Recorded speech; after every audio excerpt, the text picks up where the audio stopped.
Medical और dental कलेजे भर्ती इच्छुक भाइया ও আপুরা তোমাদের সবাইকে আসপেক্ট মেডিকেল সিরিজের পক্ষ থেকে শুভেচ্ছা।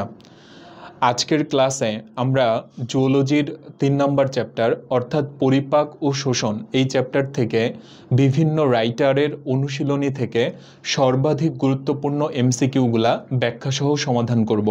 তো চলো শুরু করি।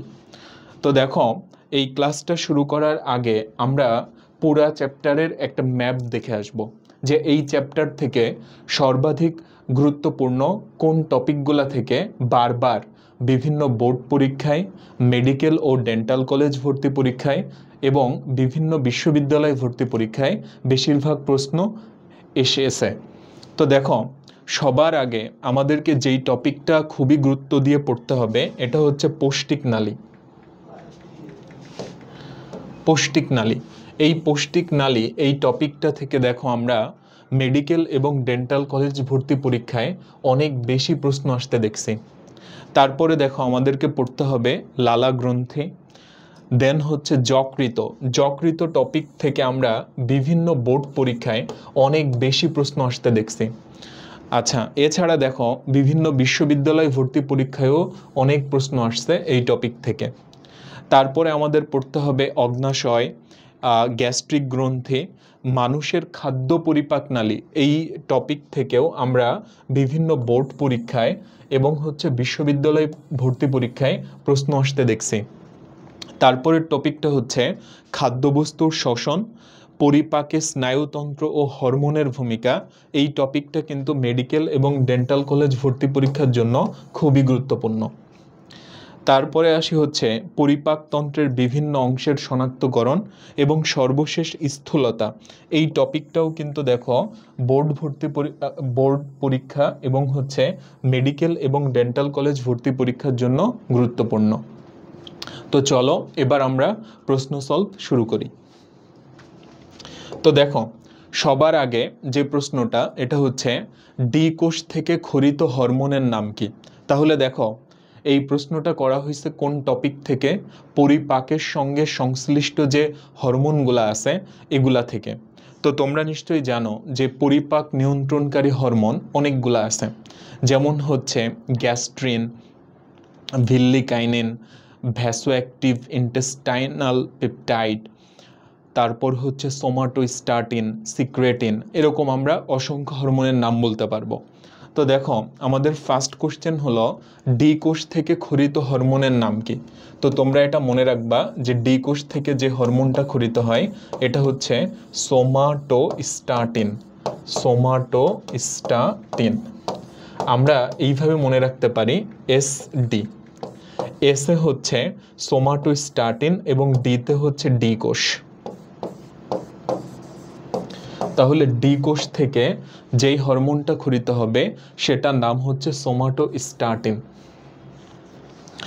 আচ্ছা, তো দেখো আমি তোমাদেরকে একটা ট্রিক শিখাই যেটার মাধ্যমে খুব সহজে তুমি পরিপাক নিয়ন্ত্রণকারী হরমোনগুলার নাম মনে রাখতে পারবা। তাহলে দেখো, আমরা এখন যে ট্রিকটা শিখব তার শিরোনাম হচ্ছে পরিপাক নিয়ন্ত্রণকারী হরমোন। পরিপাক নিয়ন্ত্রণকারী হরমোন কি কি আছে? জি ভাই, স্পিডি হতে হবে। দেখো, আমি ইচ্ছা করেই এখানে স্পিডি বানানে তিনটাই লেখছি, তিনটাই। আচ্ছা, তো যাই হোক, এটার মানে কি? এই যে এখানে জিতে কি হয়? জিতে হয় হচ্ছে গ্যাস্ট্রিন। তাহলে গ্যাস্ট্রিনের নামটা মনে রাখবা যে এটা হচ্ছে একটা পরিপাক নিয়ন্ত্রণকারী হরমোন। আচ্ছা, ভাইতে কি হয়? একটা হচ্ছে ভিল্লিকাইনিন এবং আরেকটা হচ্ছে ভিআইপি, ভ্যাসোঅ্যাক্টিভ ইন্টেস্টাইনাল পেপটাইড। এস থেকে কি হয়? সিক্রেটিন। আবার আমরা সোমাটোস্টাটিন,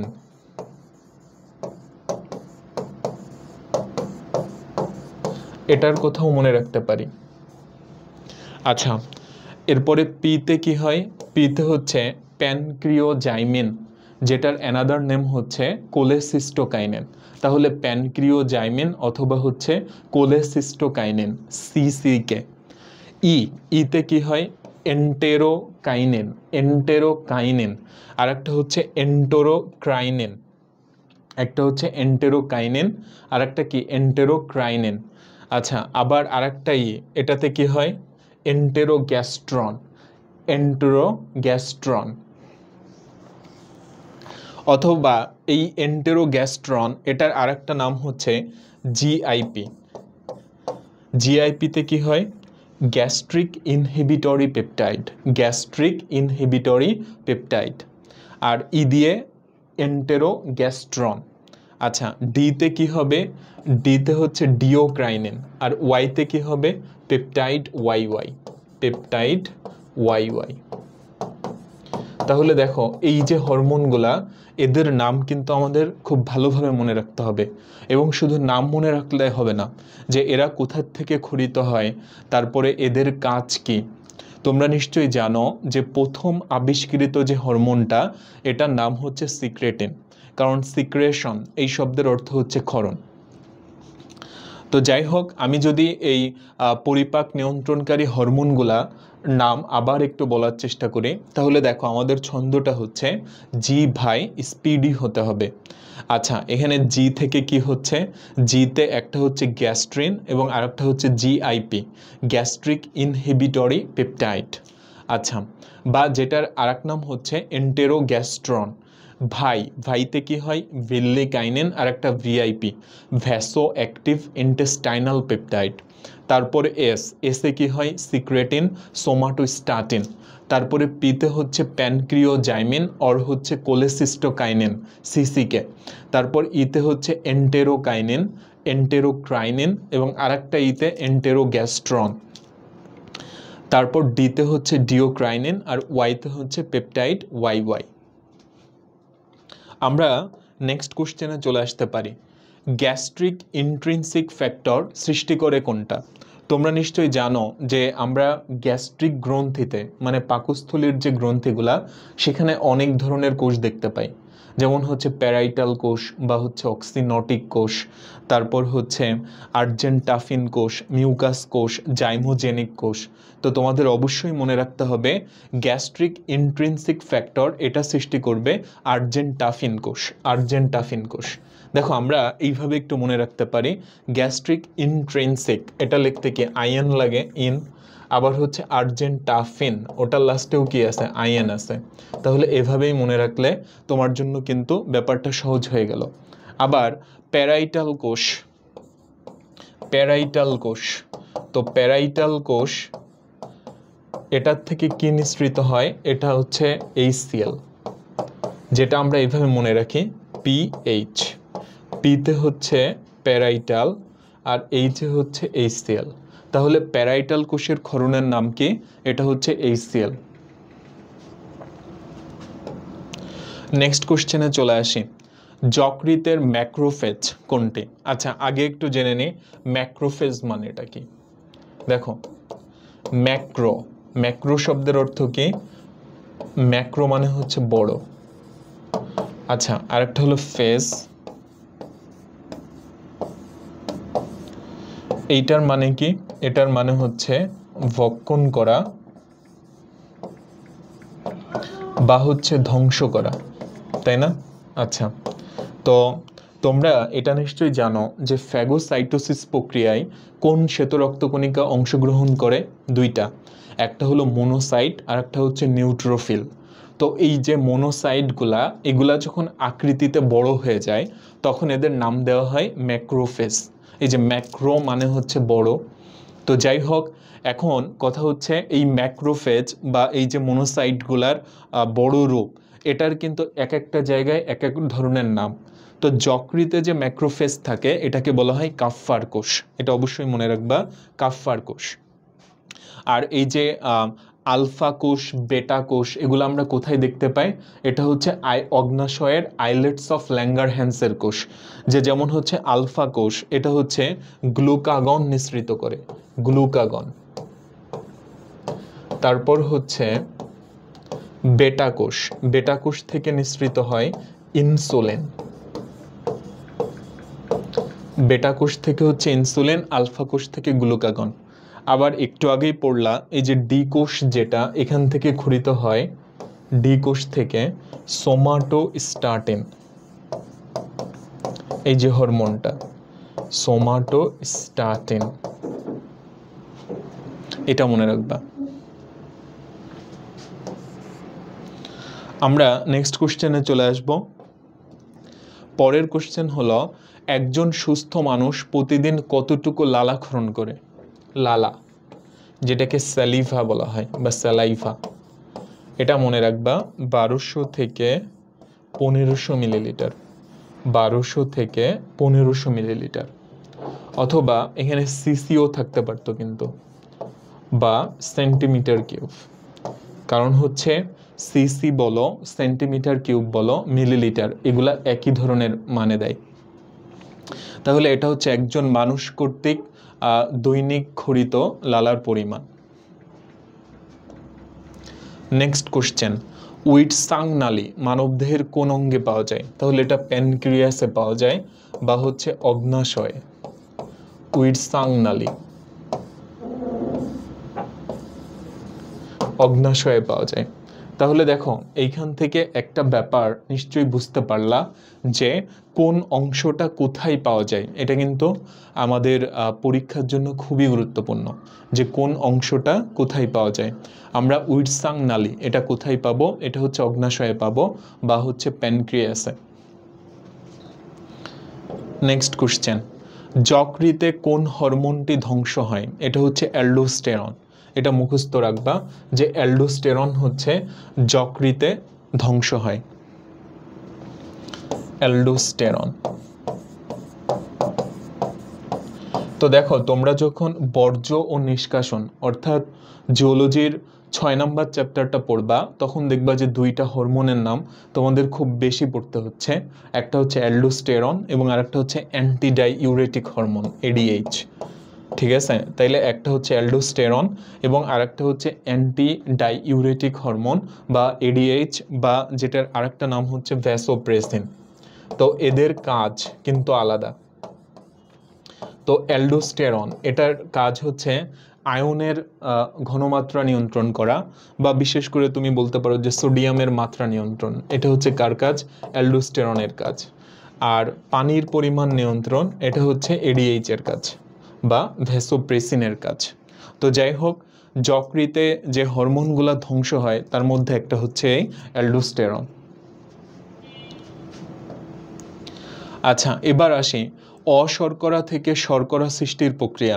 খেয়াল করো, এখানে সৃষ্টির প্রক্রিয়া বলছে, তাই না? দেখো কিভাবে বুঝে বুঝে অ্যান্সার করতে হয়। প্রক্রিয়া মানে হচ্ছে শেষে সিস থাকতে হবে, ঠিক আছে? শেষে কি থাকতে হবে? সিস। আর যদি সৃষ্টির প্রক্রিয়া বলে তাহলে সেটা হবে জেনেসিস। জেনেসিস মানে হলো সৃষ্টির প্রক্রিয়া। আর লাইসিস যেটা, এটার মানে হচ্ছে ধ্বংস হওয়ার প্রক্রিয়া বা হচ্ছে ভাঙনের প্রক্রিয়া। ভাঙনের প্রক্রিয়াটা হচ্ছে লাইসিস, আর তৈরি হওয়া বা হচ্ছে সৃষ্টি হওয়া, উৎপত্তি হওয়া, এটা হচ্ছে জেনেসিস। আচ্ছা, এখন কি জেনেসিস হবে? শর্করা। আচ্ছা, তো তাহলে দেখো গ্লুকো, গ্লুকো, গ্লুকো শব্দ যদি তুমি কোথাও দেখো, এটা অবশ্যই কার্বোহাইড্রেট রিলেটেড সামথিং হবে। তাহলে গ্লুকো, দেখো অপশন টেস্ট করি। প্রথমত হচ্ছে গ্লাইকোলাইসিস, এটা উত্তর হতেই পারে না, কারণ আমাকে এখানে সৃষ্টির প্রক্রিয়া বলছে, ওটা বাদ। আচ্ছা, এবার আসি গ্লাইকোজেনেসিস, এটাতেও জেনেসিস আছে। গ্লুকোজেনেসিস, এটাতেও জেনেসিস আছে। গ্লুকোনিওজেনেসিস, এটাতেও জেনেসিস আছে। তাহলে এই তিনটার যে কোনো একটা হবে। আচ্ছা, এবার আসি গ্লাইকোজেনেসিস মানে হচ্ছে গ্লাইকোজেন তৈরি হওয়া, ঠিক আছে? গ্লাইকোজেন তৈরি হওয়া। তাইলে এইটা কিন্তু আমাদের এই প্রশ্নের উত্তর না। এখানে বলা হয়নি যে গ্লাইকোজেন তৈরি হওয়ার প্রক্রিয়া কোনটি। আচ্ছা, গ্লুকোনিওজেনেসিস এটার মানে হচ্ছে গ্লুকোজ তৈরি হওয়া এবং একটা নিউ সোর্স থেকে। নিউ, এই নিও মানে তুমি মনে রাখার সুবিধার্থে এইভাবে মনে রাখতে পারো যে নিও মানে হচ্ছে নতুন, মানে নতুন কোনো উৎস। নতুন কোনো উৎস মানে কি, যে নন কার্বোহাইড্রেট সোর্স, সহজ কথায়। তো নন কার্বোহাইড্রেট সোর্স মানে কি, প্রোটিন হতে পারে, লিপিড হতে পারে। তো এইগুলা থেকে যদি গ্লুকোজ সৃষ্টি হয় তাহলে ওই প্রক্রিয়াটাকে বলা হয় গ্লুকোনিওজেনেসিস। তাহলে এই প্রশ্নের সঠিক উত্তর হচ্ছে গ্লুকোনিওজেনেসিস। নেক্সট কোশ্চেনে চলে আসি। ল্যাকটেজ এনজাইম কোন খাদ্য পরিপাকের সাথে জড়িত? তাহলে দেখো, ল্যাকটেজ এটা হচ্ছে একটা কার্বোহাইড্রেট পরিপাককারী এনজাইম। কার্বোহাইড্রেট, কারণ হচ্ছে দেখো ল্যাকটেজ এটা কাজ করবে ল্যাকটোজের উপরে। তোমরা নিশ্চয়ই জানো যে ল্যাকটোজ যেটা, এটা হচ্ছে একটা ডাইস্যাকারাইড, অর্থাৎ এটা দুইটা মনোস্যাকারাইডের সমন্বয়ে তৈরি। তো আমরা যদি ল্যাকটোজকে ভাঙে আমরা কি পাই, গ্লুকোজ আর হচ্ছে গ্যালাক্টোজ। গ্লুকোজ প্লাস হচ্ছে গ্যালাক্টোজ। এখন কথা হলো যে ল্যাকটোজ যেহেতু একটা ডাইস্যাকারাইড বা কার্বোহাইড্রেট, তাহলে ল্যাকটেজ এটা অবশ্যই একটা কি হবে, কার্বোহাইড্রেট পরিপাককারী এনজাইম। তোমরা এটা অবশ্যই মনে রাখবা যে কার্বোহাইড্রেটের শেষে ওএসি থাকে। ওএসি থাকলে সেটা হচ্ছে কার্বোহাইড্রেট, আর শেষে যদি এএসি থাকে তাহলে সেটা হচ্ছে এনজাইম। শেষে এএসি থাকলে এনজাইম আর ওএসি থাকলে হচ্ছে কার্বোহাইড্রেট। তাহলে দেখো এই প্রশ্নের সঠিক উত্তর হচ্ছে অপশন ডি, শর্করা। আমরা নেক্সট কোশ্চেনে চলে যাই। শর্করা যকৃতে সঞ্চিত হয় কি রূপে? এটা অবশ্যই গ্লাইকোজেন রূপে। তোমরা এটা নিশ্চয়ই জানো যে গ্লাইকোজেন যেটা, এটা হচ্ছে একটা পলিস্যাকারাইড। পলিস্যাকারাইড, অসংখ্য মনোস্যাকারাইড পরস্পরের সাথে মিলিত হয়ে একটা পলিস্যাকারাইড তৈরি করে। পলিস্যাকারাইডের আরও কি উদাহরণ হতে পারে, স্টার্চ, সেলুলোজ, আর এই যে এটা গ্লাইকোজেন। তাহলে শর্করা যকৃত সঞ্চিত হবে কি রূপে? গ্লাইকোজেন রূপে, এটা মনে রাখবা। নেক্সট কোশ্চেন, গ্লুকোনিওজেনেসিস প্রক্রিয়ায় কোন উৎস থেকে গ্লুকোজ সংশ্লেষিত হয়? তো আমি এটা আগেই বলছি যে গ্লুকোনিওজেনেসিস এটার মানে হচ্ছে নন কার্বোহাইড্রেট সোর্স থেকে। নন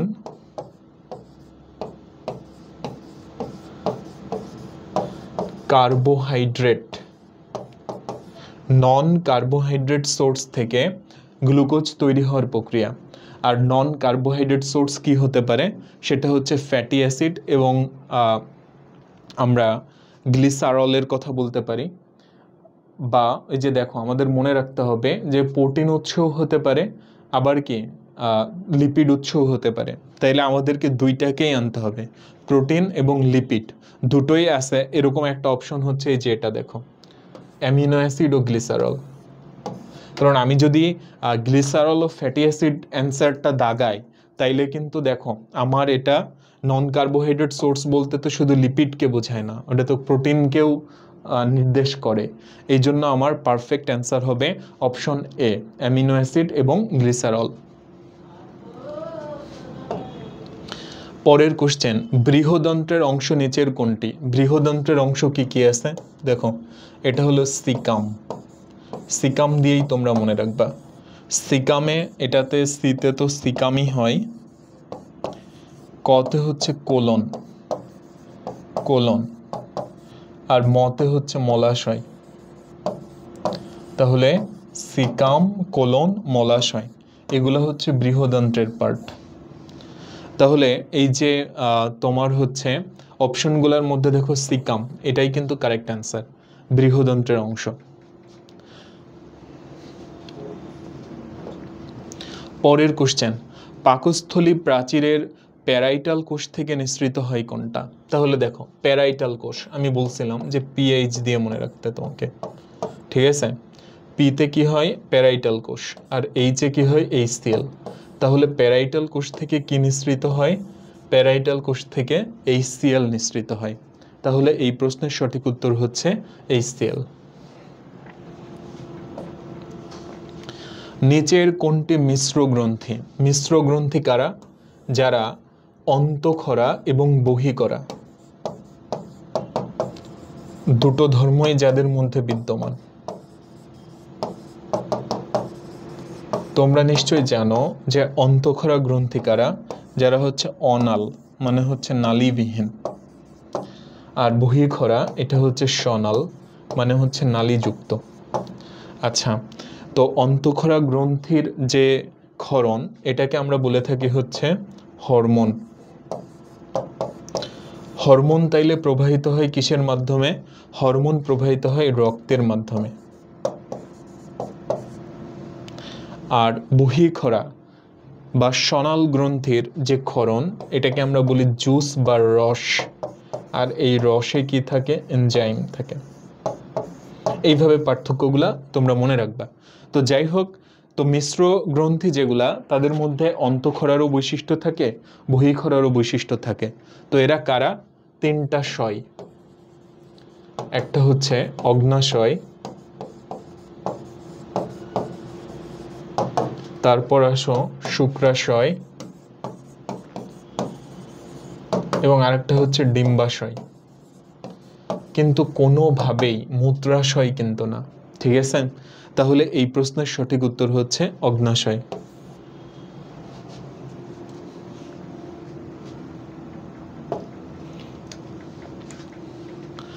ইউরিয়া প্রধানত তৈরি হয় কোথায়? আচ্ছা, ইউরিয়া দেখো, ইউরিয়ার সংকেতটা হচ্ছে এটা NH2 CO NH2, এটা হচ্ছে ইউরিয়ার সংকেত। আর ইউরিয়া যে চক্রের মাধ্যমে তৈরি হয় এটা হচ্ছে অর্নিথিন চক্র। অর্নিথিন চক্র, অর্নিথিন চক্রের মাধ্যমে ইউরিয়া তৈরি হয়, এবং সেটা কোথায়? এটা হচ্ছে যকৃতে। যকৃতে অর্নিথিন চক্রের মাধ্যমে ইউরিয়া তৈরি হয়, NH2CO NH2। তাহলে এই প্রশ্নের সঠিক উত্তর হচ্ছে যকৃতে।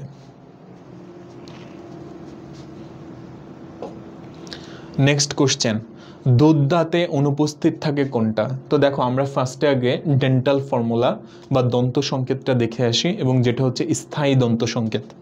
তো স্থায়ী দন্ত সংকেতটা হচ্ছে এরকম ICPM, আবার ICPM, 2 1 2 3 2 1 2 3, এখানে 2 গুণ, এখানে 2 গুণ। দেখো, তাহলে আমাদের 4 ধরনের দাঁত থাকে, যার মধ্যে একটাকে বলে থাকি আমরা ইনসিসর, দেন হচ্ছে ক্যানাইন, প্রিমোলার, আর একটা হচ্ছে মোলার, ঠিক আছে? তো দুধদাঁত যেটা বা ডেসিডুয়াস টিথ যেটা, তো এখানে হচ্ছে প্রিমোলারটা অ্যাবসেন্ট থাকবে। প্রিমোলারটা হচ্ছে অ্যাবসেন্ট, তাহলে অনুপস্থিত থাকবে প্রিমোলার। নেক্সট কোশ্চেন, ক্ষুদ্রান্ত্রের অংশ নয় কোনটি? তাহলে দেখো, ক্ষুদ্রান্ত্রের অংশ কোনগুলা? এটা হচ্ছে ডেইজি। ডেইজি, এটাতে কি হয়? ডিওডেনাম। রস্বইতে হচ্ছে ইলিয়াম। তারপর এটাতে হচ্ছে জেজুনাম। আচ্ছা, তবে এইখানকার ইলিয়াম বানানটা খেয়াল করো, ইলিয়াম বানানটা হচ্ছে এটা। তোমরা নিশ্চয়ই জানো যে হিপবোন যেটা, এটা 3টা বোনের সমষ্টি, যার মধ্যে একটা হচ্ছে ইলিয়াম, ইসচিয়াম এবং হচ্ছে পিউবিস। তবে ওই যে ইলিয়াম বানানটা, এটা কিন্তু এরকম ইলিয়াম, আই থাকে। আর ক্ষুদ্রান্ত্রের অংশ যে ইলিয়াম, সেখানে হচ্ছে ই থাকে, এটা মনে রাখতে হবে, ইলিয়াম। তাহলে ক্ষুদ্রান্ত্রের অংশ হচ্ছে ডিওডেনাম, ইলিয়াম, জেজুনাম। তাহলে ক্ষুদ্রান্ত্রের অংশ নয় কোনটা? সিকাম। এবং এটা তোমরা তখনই পড়ছো যে এটা বৃহদন্ত্রের অংশ, এটা লার্জ ইন্টেস্টাইনের পার্ট এটা।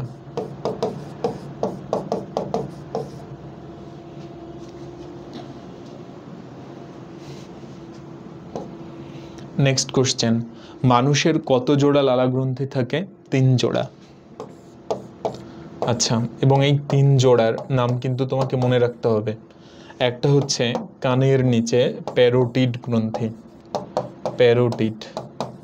আচ্ছা, তারপর হচ্ছে চোয়ালের নিচে সাব ম্যান্ডিবুলার,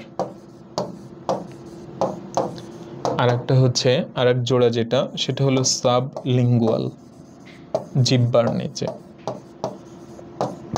সাব লিঙ্গুয়াল। তাহলে প্যারোটিড, সাব ম্যান্ডিবুলার এবং হচ্ছে সাব লিঙ্গুয়াল, এই হচ্ছে মানুষের লালা গ্রন্থি 3 জোড়া। নেক্সট কোশ্চেন, ক্যাসিন কোন ধরনের উপাদান? তো দেখো, ক্যাসিনের লাস্টে কি আছে বলো তো? আয়ন। তো শেষে যদি আয়ন থাকে অধিকাংশ ক্ষেত্রেই সেটা প্রোটিন জাতীয় কিছু বোঝায়, প্রোটিন জাতীয়। তো ক্যাসিন এটা অ্যাকচুয়ালি হচ্ছে দুধের প্রোটিন, দুধের প্রোটিনকে হচ্ছে ক্যাসিন বলা হয়। তো রেনিন যে এনজাইমটা আছে যেটা পাকস্থলী থেকে নিঃসৃত হয়, সেটা হচ্ছে দুগ্ধ প্রোটিন ক্যাসিনকে প্যারাক্যাসিনে পরিণত করে। ঠিক আছে, তাহলে অবশ্যই আমরা এখানে এই কথাটাও মনে রাখবো যে ক্যাসিনকে রেনিন প্যারাক্যাসিনে পরিণত করে, প্যারাক্যাসিন। তাহলে ক্যাসিন এটা হচ্ছে এক ধরনের প্রোটিন উপাদান। নেক্সট কোশ্চেনে চলে আসি, কোনটিকে মানবদেহের ল্যাবরেটরি বলা হয়? আচ্ছা, পরীক্ষাগার। তাহলে এটা হচ্ছে অবশ্যই যকৃত, বা এটার আরেকটা নামও আছে যে জীবন সমুদ্রের কর্মমুখর পোতাশ্রয়। ঠিক আছে, এটাও থাকতে পারে কিন্তু। তাহলে মানবদেহের ল্যাবরেটরি, এখানে অনেক বেশি রাসায়নিক ক্রিয়া বিক্রিয়া সংঘটিত হয়, ফলে আমরা মানবদেহের ল্যাবরেটরি বলবো যকৃতকে। তাহলে এই প্রশ্নের সঠিক উত্তর হচ্ছে যকৃত। আচ্ছা, তারপরে আমাদের মানবদেহের পাম্পিং মেশিন যেটা, এটা হচ্ছে হৃৎপিণ্ড বা হচ্ছে হার্ট, এটা হলো পাম্পিং মেশিন। নেক্সট কোশ্চেন, শরীরের সবচেয়ে বড় গ্রন্থির নাম কি? অবশ্যই যকৃত। শরীরের সবচেয়ে বড় গ্রন্থির নাম হচ্ছে কি? যকৃত। তাহলে এই প্রশ্নের সঠিক উত্তর হচ্ছে যকৃত। বাট যদি বলা হয় ক্ষুদ্রতম কোনটা, তাহলে কিন্তু পিটুইটারি। আবার যদি বলা হয় মাস্টার গ্ল্যান্ড কোনটা, তাইলেও কিন্তু কি? পিটুইটারি। নেক্সট কোশ্চেন, কোন এনজাইম লালা গ্রন্থিতে পাওয়া যায়? তো লালা গ্রন্থি নিঃসৃত রস, সেটা হচ্ছে লালা রস বা স্যালিভা। তো লালা রস বা স্যালিভা, এখানে কি এনজাইম পাওয়া যায়?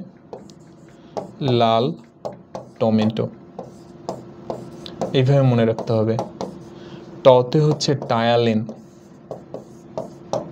বা স্যালিভারি অ্যামাইলেজ, আর মতে হচ্ছে মল্টেজ। তাহলে টায়ালিন এবং হচ্ছে মল্টেজ, এই দুইটা এনজাইম হচ্ছে আমরা লালা গ্রন্থিতে পেয়ে থাকি। তাহলে এই প্রশ্নের সঠিক উত্তর হচ্ছে টায়ালিন।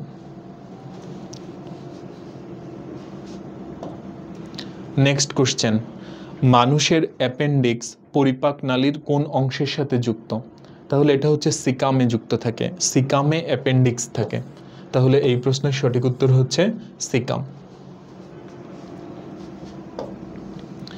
কোনটি ক্ষুদ্রান্ত্রের অংশ নয়? একটু আগেই বলছি যে ক্ষুদ্রান্ত্রের অংশ হচ্ছে ডেইজি, মানে ডিওডেনাম, ইলিয়াম আর হচ্ছে জেজুনাম। তাহলে দেখো এখানে বৃহদান্ত্রের অংশ এরকম কিছু থাকবে, সেটাই আছে এই যে অ্যাপেন্ডিক্স। আমরা তো একটু আগেই বললাম অ্যাপেন্ডিক্স থাকে সিকামে, আর সিকাম কিসের পার্ট? এটা হচ্ছে লার্জ ইন্টেস্টাইনের বা হচ্ছে বৃহদান্ত্রের পার্ট। পরের কোশ্চেন, মানুষের ক্ষেত্রে নিচের কোন তথ্যটি সঠিক না? প্যারোটিড গ্রন্থি একটা লালা গ্রন্থি, এটা কারেক্ট। আচ্ছা, পূর্ণবয়স্ক মানুষের অ্যাপেন্ডিক্স একটি নিষ্ক্রিয় অঙ্গ হিসেবে শরীরে থাকে, এটাও কারেক্ট। এটা একটা নিষ্ক্রিয় অঙ্গ। জিহ্বার পেছনের অংশের স্বাদকোরক মিষ্টতা অনুভবে সাহায্য করে। এই তথ্যটাই কিন্তু সঠিক না, ঠিক আছে? বা এই প্রশ্নের সঠিক উত্তর হচ্ছে অপশন সি। কারণ আমাদের স্বাদকোরকগুলার দেখো অবস্থান কোথায়, অগ্রভাগে যেটা, এটা হচ্ছে মিষ্টতা, এই স্বাদটা দেয় অগ্রভাগে যে স্বাদকোরকগুলা থাকে। তারপরে অগ্রভাগের দুই পাশে এটা হচ্ছে লবণাক্ততা। আচ্ছা, পশ্চাৎভাগের দুই পাশে এটা হচ্ছে অম্লতা বা হচ্ছে টক বলা যেতে পারে, আর একদম পশ্চাৎভাগে হচ্ছে তিতা। তো আমরা এই ব্যাপারটাকে কিন্তু এইভাবে মনে রাখি, মিল অতি, মিল অতি, মিষ্টতা, লবণাক্ততা, অম্লতা এবং হচ্ছে তিতা। তাহলে দেখো এই প্রশ্নের সঠিক উত্তর অবশ্যই কি অপশন সি, গলনালী প্রায় 25 সেন্টিমিটার। এটা ঠিক আছে যে গলনালী 25 সেন্টিমিটার। Next question, appendix. তাহলে অ্যাপেন্ডিক্স থাকে হচ্ছে সিকামে, আর সিকাম কই থাকে, বৃহদন্ত্রে, ঠিক আছে? তাহলে এই প্রশ্নের সঠিক উত্তর হচ্ছে সিকাম। পরের প্রশ্ন, কোন উক্তিটি সত্য নয়? মানুষের পিত্তথলি কোনো গ্রন্থি নয়, লালা গ্রন্থিগুলা স্বনালী গ্রন্থি, ডিওডেনাম পাকস্থলীর একটি অংশ। এটাই তো সত্য না, কারণ ডিওডেনাম আমরা বারবার পড়ছি, এটা ক্ষুদ্রান্ত্রের একটা পার্ট, ক্ষুদ্রান্ত্রের।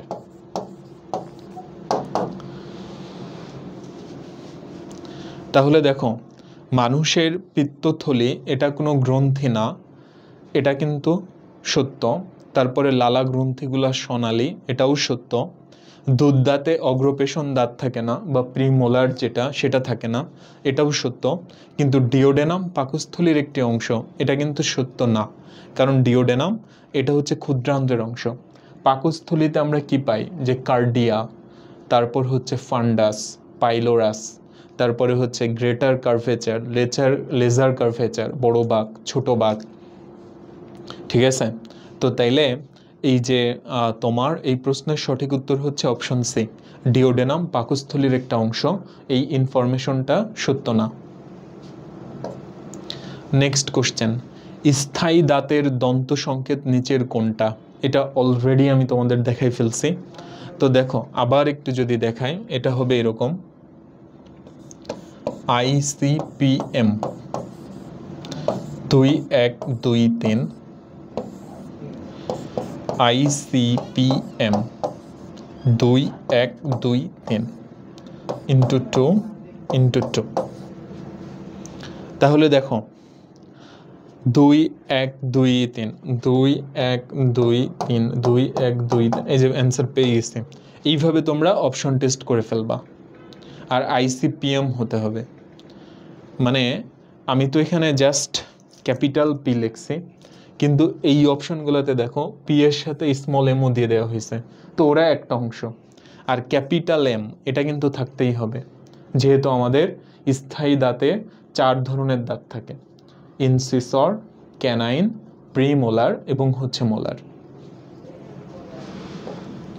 নেক্সট কোশ্চেন, মানুষের জিহ্বার অগ্রভাগে কোন ধরনের স্বাদকোরক থাকে? তাহলে অগ্রভাগ এটাতে হচ্ছে মিষ্টতা, অগ্রভাগে কি থাকবে, মিষ্টতা। আর ওই যে ছন্দটা বলছে মিল অতি, এটা অবশ্যই মনে রাখতে হবে যে অগ্রভাগে হচ্ছে মিষ্টতা, অগ্রভাগের দুই পাশে হচ্ছে লবণাক্ততা বা হচ্ছে নোনতা, তারপরে এটাতে হচ্ছে অম্লতা বা টক, আর একদম পশ্চাৎভাগে হচ্ছে তিতা, একদম পশ্চাৎভাগে তিতা। তাইলে অগ্রভাগে হচ্ছে মিষ্টতা, এই প্রশ্নের সঠিক উত্তর হচ্ছে মিষ্টতা। আচ্ছা, এবার আমরা নেক্সট কোশ্চেনে চলে আসি, নিচের কোনটি সঠিক নয়? লালারসে টায়ালিন ও মল্টেজ থাকে, এটা সঠিক। পাকস্থলীর যে অংশে অন্ননালী উন্মুক্ত হয়, মানে আমাদের যে অন্ননালীটা আছে বা খাদ্যনালী বলতে পারো বা ইসোফেগাস, এটা পাকস্থলীর যে অংশ উন্মুক্ত হয় সেটাকে আমরা বলবো পাকস্থলীর প্রথম অংশ, যেটা মানে কার্ডিয়া। এটা কি হবে? কার্ডিয়া হবে, পাইলোরাস না, কার্ডিয়া হতে হবে। তাহলে দেখো এটা অবশ্যই সঠিক না, তাহলে এই প্রশ্নের সঠিক উত্তর হচ্ছে অপশন বি। যকৃত দেহের সব থেকে বড় গ্রন্থি, ঠিক আছে। ডিওডেনাম 25 সেন্টিমিটার লম্বা বা 25 থেকে 30 সেন্টিমিটার লম্বা, এটাও ঠিক আছে। নেক্সট কোশ্চেন, লালা গ্রন্থি থেকে নিঃসৃত হয় না কোনটি? দেখো এই দুইটা এনজাইম তো নিঃসৃত হয়, টায়ালিনও হয়, মোল্টেজও হয়। আর মিউসিন এটা নিঃসৃত হয় লালা গ্রন্থি থেকে, বাট লিউসিন নামক কোনো কিছু এটা কিন্তু লালা গ্রন্থি থেকে নিঃসৃত হয় না। তাহলে মিউসিন হয়, টায়ালিন হয়, আর হচ্ছে মোল্টেজ হয়। লালা রসে নিচের কোন এনজাইমটি থাকে? এটা তো বারবার আমি বললাম যে লাল টমেটো, অর্থাৎ এখানে থাকবে টায়ালিন থাকবে, আরেকটা কি থাকবে? মোল্টেজ থাকবে, টায়ালিন এবং হচ্ছে মোল্টেজ। তো টায়ালিনের অপর নাম কি? Salivary amylase, salivary amylase. তো স্যালিভারি অ্যামাইলেজ এই কথাটা থেকে দেখো কয়েকটা ব্যাপার শেখা যায়, সেটা হচ্ছে অ্যামাইলেজ অর্থাৎ এটা অবশ্যই একটা কার্বোহাইড্রেট পরিপাককারী এনজাইম। আচ্ছা, আর স্যালিভারি মানে এটা অবশ্যই হচ্ছে লালা গ্রন্থি থেকে নিঃসৃত হবে বা লালা রসে পাওয়া যাবে। তাহলে লালা রসে পাওয়া যায় কার্বোহাইড্রেট পরিপাককারী এনজাইম, এরকম একটা হচ্ছে স্যালিভারি অ্যামাইলেজ বা টায়ালিন, এবং আরেকটা নাম হচ্ছে মোল্টেজ। আচ্ছা, তাইলে এই প্রশ্নের সঠিক উত্তর হচ্ছে টায়ালিন।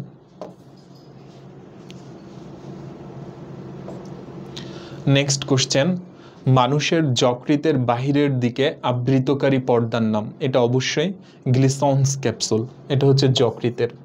আর রেনাল ক্যাপসুল, যেটা রেনাল থাকলেই বুঝবা এখানে কিডনি বা বৃক্ক রিলেটেড কিছু বোঝাচ্ছে, তাহলে এটা হচ্ছে বৃক্কের আবরণী, রেনাল ক্যাপসুল।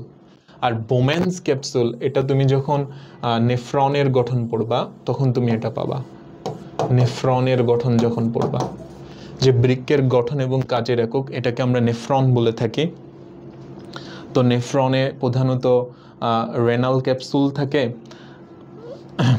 বোম্যান্স ক্যাপসুল, এবং আরেকটা হচ্ছে আমরা বলে থাকি হচ্ছে রেনাল টিউবিউল। তারপর হচ্ছে এখানে গ্লোমেরুলাস থাকে। তো এই ব্যাপারগুলো আমরা হচ্ছে যখন নেফ্রন পড়ব তখন পাবো।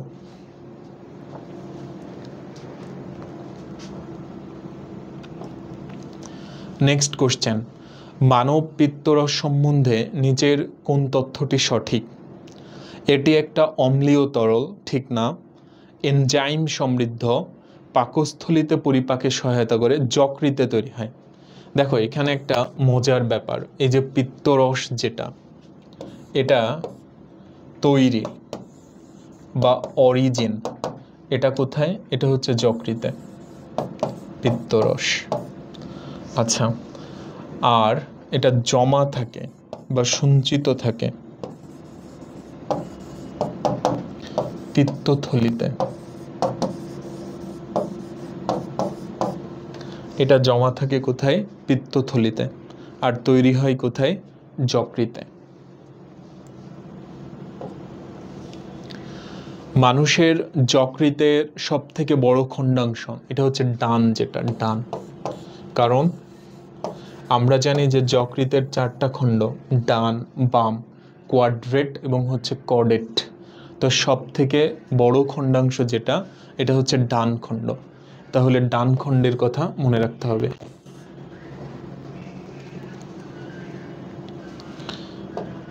নেক্সট কোশ্চেনে চলে আসি, কোন ভিটামিন পানিতে দ্রবণীয়? তো দেখো পানিতে দ্রবণীয় ভিটামিন কোনগুলা এভাবে মনে রাখতে হবে, WBC। এখানে ডাব্লুতে হচ্ছে ওয়াটার, পানি, বিতে হচ্ছে ভিটামিন বি কমপ্লেক্স, আর সিতে হচ্ছে ভিটামিন সি। ঠিক আছে, তাহলে ভিটামিন বি কমপ্লেক্স এবং ভিটামিন সি এরা হচ্ছে পানিতে দ্রবণীয়, আর এরা হচ্ছে লিপিডে বা হচ্ছে চর্বিতে।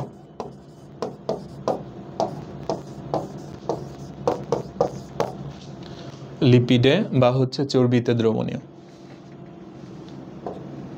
নেক্সট কোশ্চেন, মানবদেহে পিত্ত বা পিত্তরস উৎপন্ন হয় কোথা থেকে? যকৃত। কিন্তু জমা থাকবে কোথায়? পিত্তথলিতে। জমা থাকবে কোথায়? পিত্তথলিতে।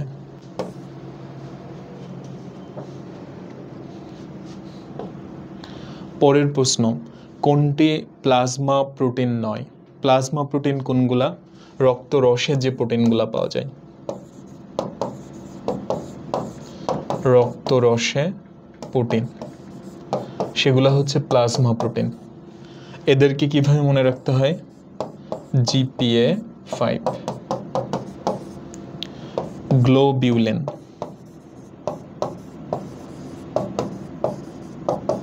তারপর হচ্ছে প্রোথ্রম্বিন,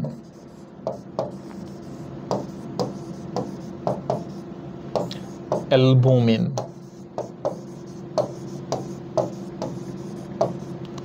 এবং হচ্ছে ফাইব্রিনোজেন।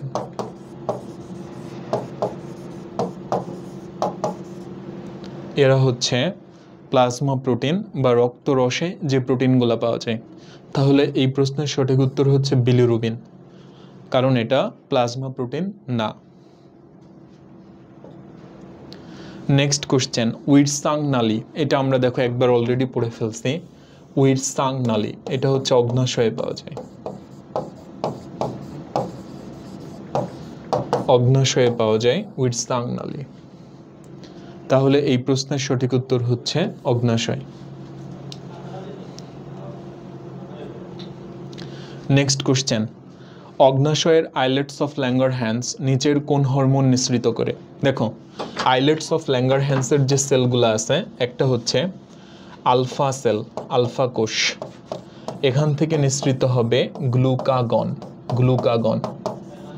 তারপর হচ্ছে বেটা সেল, এখান থেকে নিঃসৃত হবে ইনসুলিন, বেটা সেল থেকে কি হবে? ইনসুলিন।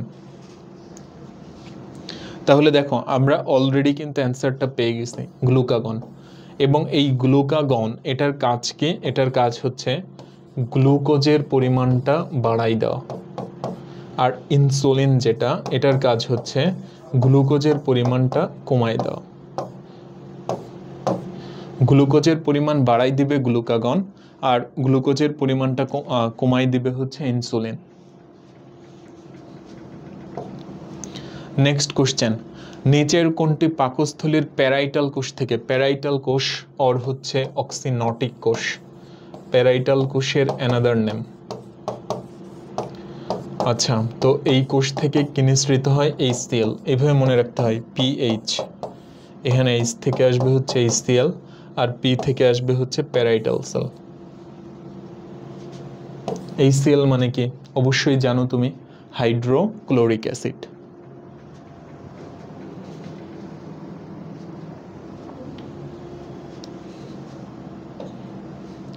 পরের প্রশ্নে আমরা চলে আসতে পারি, আমিষ পরিপাককারী এনজাইম কোনটা? আচ্ছা দেখো, তোমাদের কিছু কৌশল শেখায় যে কার্বোহাইড্রেট পরিপাককারী কোনগুলা, আমিষ পরিপাককারী কোনগুলা, এগুলা কিভাবে সহজে মনে রাখা যায়। তো এখানের ব্যাপারটা হচ্ছে, আমিষ পরিপাককারী যে এনজাইমগুলা থাকে তাদের নামের শেষে সাধারণত আয়ন থাকে, ইন থাকে। তাহলে আমি কি বললাম? আমিষ পরিপাককারী এনজাইম, এদের নামের শেষে কি থাকবে? ইন থাকবে। এটা হচ্ছে প্রথম কথা। ম্যাক্সিমামই দেখবা যে এদের নামের শেষে ইন থাকে। যেমন আমি বললাম পেপসিন, তারপর হচ্ছে ট্রিপসিন, কাইমোট্রিপসিন, লাস্টে কি থাকতেছে? ইন থাকতেছে। আচ্ছা, এরপরে চলে আসো, আমিষ পরিপাককারী কিছু এনজাইম আছে যাদের নামের শেষে জেন থাকে, জেন। তো পেপসিনোজেন, ট্রিপসিনোজেন। তাহলে ইন থাকলে এটা হচ্ছে সক্রিয় বোঝানো হয়, সক্রিয় অবস্থা, আর জেন থাকলে এটা নিষ্ক্রিয় অবস্থা বোঝানো হয়। তাহলে নিশ্চয়ই পার্থক্যটা বুঝতে পারলা। আচ্ছা, 3 নম্বর কথা, যদি কোনো এনজাইমের নামের শেষে পেপটাইডেস এই কথাটা থাকে, পেপটাইডেস, সেটা অবশ্যই একটা আমিষ পরিপাককারী এনজাইম হবে, পেপটাইডেস। কারণ তুমি এটা জানো যে প্রোটিনের গঠনে অ্যামাইনো অ্যাসিডগুলোর মধ্যে পেপটাইড বন্ধন থাকে, তো সেখান থেকেই পেপটাইডেস কথাটা আসলো। তো আমরা যদি একটু অপশনগুলো একটু দেখার চেষ্টা করি, দেখো ট্রিপসিন, এটার লাস্টেই কিন্তু আয়ন আছে, তাইলে এটা অবশ্যই কি একটা আমিষ বা প্রোটিন পরিপাককারী এনজাইম। আর এই যে মল্টেজ, এটা কি মল্টোজকে ভাঙবে। মল্টোজ হচ্ছে একটা ডাইস্যাকারাইড, যেটাকে ভাঙলে 2 অণু গ্লুকোজ পাওয়া যায়। তারপর সুক্রোজ, এটা তো কোনো এনজাইমই না, এটা একটা কার্বোহাইড্রেট বা এটা একটা ডাইস্যাকারাইড। সুক্রেজ, এটা একটা এনজাইম হতে পারে, সুক্রেজ। তো সুক্রেজ কি কাজ করে, সে হচ্ছে সুক্রোজকে ভাঙে, আর সুক্রোজকে ভাঙলে কি পাওয়া যায়, গ্লুকোজ এবং ফ্রুক্টোজ পাওয়া যায়। তারপর হচ্ছে লাইপেজ, তো এর নামটা থেকেই বোঝা যাচ্ছে যে ও হচ্ছে লিপিডের উপরে কাজ করে, লিপিডকে ভাঙে। আর লিপিডকে ভাঙলে কি পাওয়া যায়, ফ্যাটি অ্যাসিড এবং হচ্ছে গ্লিসারল, এগুলা পাওয়া যায়, ফ্যাটি অ্যাসিড এবং গ্লিসারল। তাহলে দেখো এই প্রশ্নের সঠিক উত্তর হচ্ছে ট্রিপসিন। অর্থাৎ আমরা কয়েকটা যদি টিপস অ্যান্ড ট্রিক্স মনে রাখতে পারি, তাহলে কিন্তু আমাদের পড়াটা অনেক বেশি সহজ হয়ে যায় এবং আমরা সহজে কনফিউজ হই না। এটা সবসময় মাথায় রাখতে হবে তোমাদের। নেক্সট কোশ্চেনে চলে আসতে পারি, প্রোটিন পরিপাককারী এনজাইম নয় কোনটি? আমি এই যে একটু আগে যে কথাবার্তাগুলো বললাম যে শেষে হয় ইন থাকবে, না হয় জেন থাকবে, বা পেপটাইডেস কথাটা থাকবে, ঠিক আছে? তো আমরা দেখব যে এইগুলা ম্যাচ করে কাদের সাথে। ট্রিপসিন, এই যে এটা শেষে অবশ্যই ইন থাকবে। পেপটাইডেস, এটার মধ্যে পেপটাইডেস কথাটা আছে। কাইমোট্রিপসিন, এটা শেষেও ইন আছে। তাইলে এই 3টা অবশ্যই প্রোটিন পরিপাককারী, বাকি যেটা সেটা প্রোটিন পরিপাককারী না। অ্যামাইলেজ, এটা হচ্ছে কার্বোহাইড্রেট পরিপাককারী। পরের প্রশ্ন, নিচের কোনটা শ্বেতসার পরিপাকে সাহায্যকারী উৎসেচক না? অর্থাৎ কার্বোহাইড্রেট পরিপাককারী না, তাহলে হয় সে প্রোটিন পরিপাককারী, না হয় সে লিপিড পরিপাককারী। তো আমরা একটু অপশনগুলো দেখব। এই যে মল্টেজ, এটা অবশ্যই মল্টোজকে ভাঙবে, এটা কার্বোহাইড্রেট পরিপাককারী। টায়ালিন বা স্যালিভারি অ্যামাইলেজ, এটাও কি একটা কার্বোহাইড্রেট পরিপাককারী। অ্যামাইলেজ তো অবশ্যই। এই যে লাইসোজাইম, এটা কোনো কি কার্বোহাইড্রেট পরিপাককারী এনজাইমের মধ্যে পড়ে না, লাইসোজাইম। বা এটা কোনো খাদ্য পরিপাককারী এনজাইমই না, লাইসোজাইম, ঠিক আছে?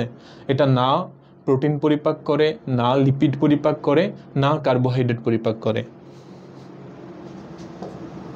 নেক্সট কোশ্চেন, স্থূলতার সাথে নিচের কোন রোগটি সম্পর্কযুক্ত না?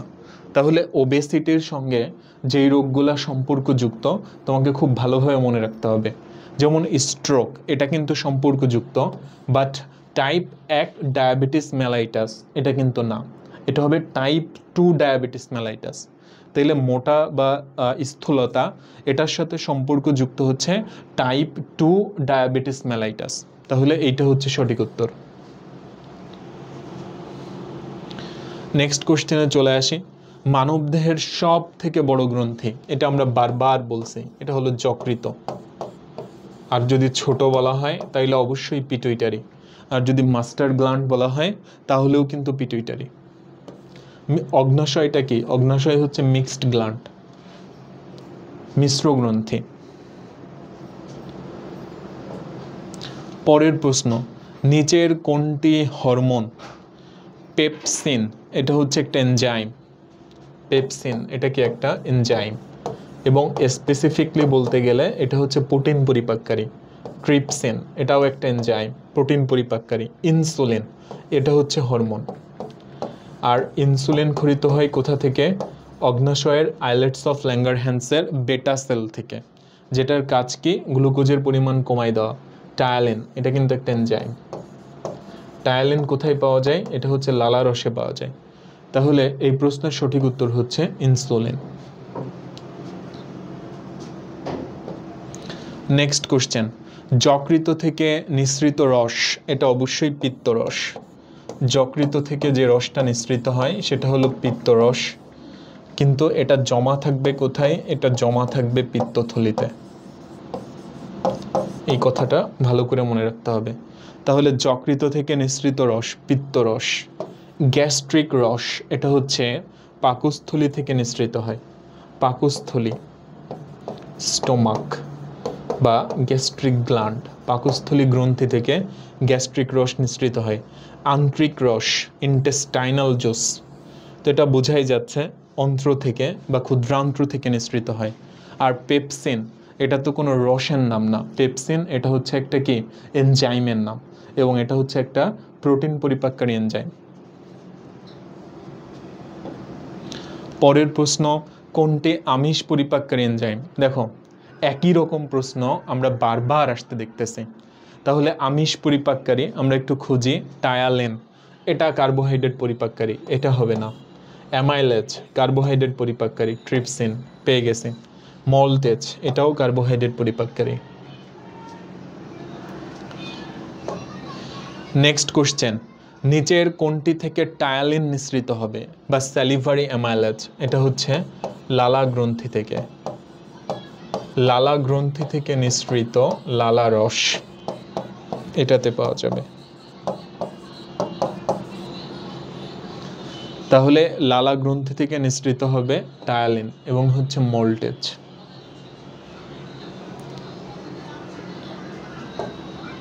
পরের প্রশ্ন, মানুষের ক্ষুধা নিয়ন্ত্রণকারী কেন্দ্র মস্তিষ্কের কোথায় থাকে? এটা হচ্ছে হাইপোথ্যালামাসে। ক্ষুধা নিয়ন্ত্রণকারী যেটা, এটা হচ্ছে হাইপোথ্যালামাসে। তোমরা নিশ্চয়ই এটা জানো যে আমাদের মস্তিষ্কের আসলে তিনটা ভাগ থাকে, মস্তিষ্কের তিনটা ভাগ থাকে। একটাকে আমরা কি বলে থাকি? অগ্র মস্তিষ্ক, তারপর মধ্য মস্তিষ্ক, তারপর পশ্চাৎ মস্তিষ্ক। আচ্ছা, অগ্র মস্তিষ্ক যেটা, তার তিনটা অংশ, যার মধ্যে একটাকে আমরা বলে থাকি সেরেব্রাম, আরেকটাকে বলে থাকি থ্যালামাস, এবং আরেকটাকে বলে থাকি হাইপোথ্যালামাস।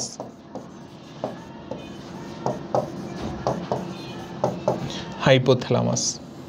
তো এই যে এক একটা অংশের কাজ কিন্তু এক এক রকম। তোমরা যখন সমন্বয় ও নিয়ন্ত্রণ এই চ্যাপ্টারটা পড়বা, জুওলজির 8 নম্বর চ্যাপ্টার, এবং সেখানকার যে মস্তিষ্ক যে পার্টটা আছে সেটার মধ্যে কিন্তু এই প্রত্যেকটা অংশের কাজ তোমাকে আলাদা আলাদাভাবে পড়তে হবে।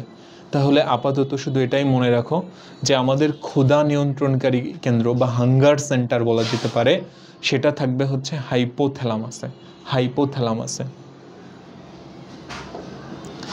নেক্সট কোশ্চেন, কোন ধরনের খাদ্য অতিরিক্ত ভক্ষণ করলে রক্তে ট্রাইগ্লিসারাইডের মাত্রা বৃদ্ধি পায় বা টিজি, এটার মাত্রা বৃদ্ধি পায়? তো এটা এই কোশ্চেন থেকেই তো বোঝা যাচ্ছে, গ্লিসারাইড শব্দটা আছে মানে হচ্ছে আমরা যদি লিপিড ভক্ষণ করি, লিপিড, তাহলে হচ্ছে ট্রাইগ্লিসারাইডের মাত্রা বৃদ্ধি পাবে লিপিড ভক্ষণ করলে। কারণ তোমরা এটা নিশ্চয়ই জানো যে লিপিড এটা হচ্ছে দুইটা জিনিস দিয়ে তৈরি প্রধানত, যার মধ্যে একটা হচ্ছে ফ্যাটি অ্যাসিড এবং আরেকটা হচ্ছে গ্লিসারল।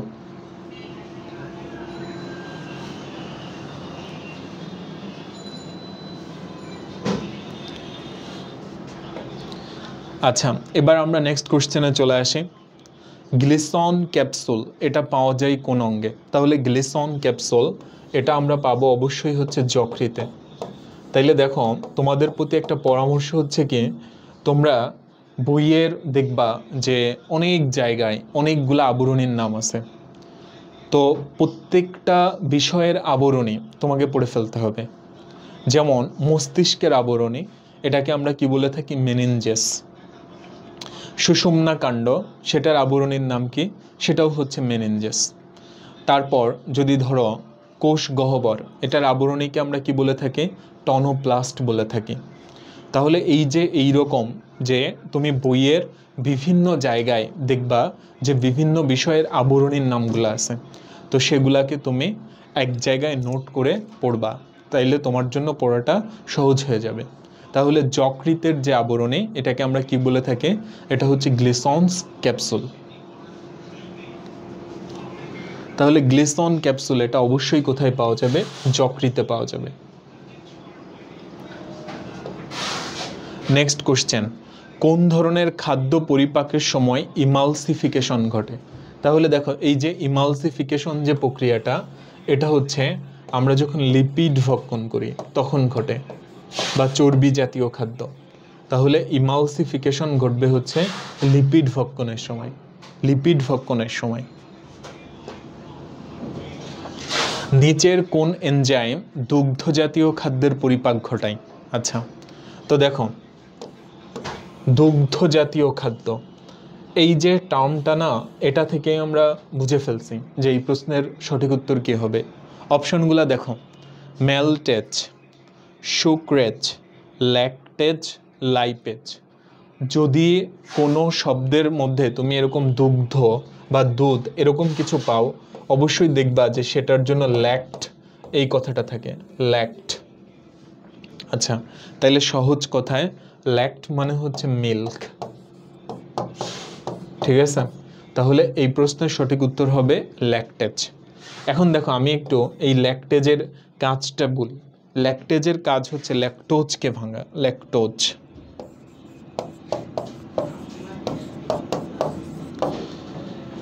ল্যাকটেজের কাজ কি? ল্যাকটোজকে ভাঙা। তো আমরা যদি ল্যাকটোজকে ভাঙি আমরা কি পাই? দুইটা মনোস্যাকারাইড, যার মধ্যে একটা হচ্ছে গ্লুকোজ এবং আরেকটা হচ্ছে গ্যালাক্টোজ, এই দুইটা। তাহলে বুঝাই গেল ল্যাকটোজ এটা হচ্ছে একটা ডাইস্যাকারাইড, আর এই ডাইস্যাকারাইডকে ভাঙবে যে এনজাইমটা সেটা হচ্ছে ল্যাকটেজ, এবং এই ডাইস্যাকারাইডকে ভাঙলে আমরা কি পাবো? গ্লুকোজ এবং হচ্ছে গ্যালাক্টোজ পাবো। এরপর দেখো এই যে মল্টেজ, মল্টেজের কাজ কি? ও হচ্ছে মল্টোজকে ভাঙবে, মল্টোজ। মল্টোজ এটাও কিন্তু একটা ডাইস্যাকারাইড, আর মল্টোজকে ভাঙলে কি পাওয়া যায়? দুই অণু গ্লুকোজ, অর্থাৎ গ্লুকোজ প্লাস হচ্ছে গ্লুকোজ। তারপরে যদি চলে আসি সুক্রেজ, তো সুক্রেজ কাকে ভাঙবে? সুক্রেজ হচ্ছে সুক্রোজকে ভাঙবে, আর সুক্রোজকে যদি ভাঙা হয় কি পাওয়া যায়? গ্লুকোজ আর হচ্ছে ফ্রুক্টোজ পাওয়া যায়। আর এই যে লাইপেজ যেটা, এটা হচ্ছে লিপিডকে ভাঙবে, আর আমরা লিপিডকে ভাঙলে কি পাই? ফ্যাটি অ্যাসিড এবং হচ্ছে গ্লিসারল।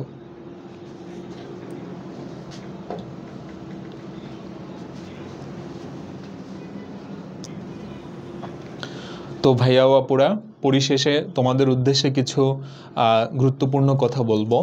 এটা হচ্ছে দেখো যে আমাদের যে মেডিকেল এবং ডেন্টাল কলেজ ভর্তি পরীক্ষা, তুমি নিশ্চয়ই জানো যে এখানে হচ্ছে বায়োলজি থেকে 30 মার্কের প্রশ্ন হবে, বোটানি এবং জিওলজি দুটো মিলায়া 30 মার্কের প্রশ্ন হবে। এবং তুমি এখানে দেখবা যে একটা প্রশ্নের জন্য কিন্তু 1 মিনিট সময় না, ঠিক আছে? 30 সেকেন্ড বা তার একটু বেশি বা কম এরকম সময় তুমি পাবা। তো এত কম সময়ের মধ্যে তুমি যদি ম্যাক্সিমাম প্রশ্নের সঠিক উত্তর দাগাইতে চাও, তাহলে অবশ্যই তোমার প্রস্তুতিটা অনেক গোছানো প্রস্তুতি হতে হবে, এবং তোমাকে প্রচুর টিপস অ্যান্ড ট্রিক্স জানতে হবে। প্রচুর টিপস অ্যান্ড ট্রিক্স জানলে যেটা হবে যে তুমি খুব দ্রুত সঠিক উত্তরটা ধরে ফেলতে পারবা। দেখো একটা গুরুত্বপূর্ণ কথা হচ্ছে যে আমার শুধু প্রশ্ন কমন পড়লেই কিন্তু হচ্ছে না, আমার যে নির্ধারিত সময়টা দেওয়া আছে ওই নির্ধারিত সময়ের মধ্যেই কিন্তু ম্যাক্সিমাম সঠিক উত্তর আমাকে দাগায় আসতে হবে, নতুবা কিন্তু আমার চান্স মিস হয়ে যাবে, এটা মাথায় রাখবা। আর একটা কথা হচ্ছে কি, দেখো যেদিন মেডিকেল ভর্তি পরীক্ষা সেদিন কিন্তু শুধু বোটানি বা জুওলজির পরীক্ষা না, মানে আমরা ট্র্যাডিশনালি আমাদের বোর্ড পরীক্ষাগুলো যেভাবে দিয়ে থাকি যে আজকে বোটানি পরীক্ষা আর একদিন পরে জুওলজি পরীক্ষা, বা মাঝে 2-3 দিনও বন্ধ থাকতে পারে। তো যেদিন বোটানি পরীক্ষা সেদিন তো শুধু বোটানিই পড়ি, যেদিন জুওলজি পরীক্ষা সেদিন শুধু জুওলজিই পড়ি, কিন্তু যেদিন মেডিকেল ভর্তি পরীক্ষা সেদিন দেখো তোমাকে physics first paper, second paper, chemistry first paper, second paper, botany, zoology, GK, English, এতগুলা বইয়ের এত ইনফরমেশন মাথায় নিয়ে পরীক্ষায় বসতে হবে। তাহলে অবশ্যই ওই পরীক্ষাটা কিন্তু আমাদের এই যে ট্র্যাডিশনাল যে এক্সামগুলা এদের থেকে কিন্তু একটু আলাদা। অর্থাৎ এই পরীক্ষায় যদি আমাকে সফল হতে হয় অবশ্যই আমাকে অন্যের থেকে আলাদা হতে হবে, অন্যের থেকে ভিন্নভাবে গোছানো ওয়েতে আমাকে পড়তে হবে। তো তোমাদের এই কাজে সহযোগিতা করবে আমাদের আসপেক্ট মেডিকেল সিরিজের যে বইগুলো আছে। তো এই কমপ্লিট সেটটা যদি তুমি A to Z ফলো করতে পারো, আমরা প্রচণ্ড আশাবাদী যে তুমি পরীক্ষায় অনেক ভালো করবে। তো তোমাদের জন্য অনেক অনেক বেশি শুভকামনা রইল। তোমাদের সামনে খুব শীঘ্রই নতুন একটা চ্যাপ্টারের অনুশীলনের গুরুত্বপূর্ণ MCQগুলো নিয়ে হাজির হব। তো সে পর্যন্ত তোমরা সবাই ভালো থেকো এবং হচ্ছে যেই চ্যাপ্টারের ক্লাসগুলা আপলোড করা হয়েছে সেগুলা তোমরা খুব ভালোভাবে সলভ করে ফেলবা, খাতায় প্রয়োজনীয় নোট নিবা এবং হচ্ছে বইয়ের সঙ্গে মিলায়া এগুলা পড়ে ফেলবা। তো সবার জন্য অনেক অনেক বেশি শুভকামনা রইল। আর তোমাদের সবার প্রতি আর একটা পরামর্শ রইল যে আমাদের এই ভিডিওগুলা তোমাদের ব্যাচমেটদের সঙ্গে, জুনিয়রদের সঙ্গে তোমরা বেশি বেশি করে শেয়ার করবা।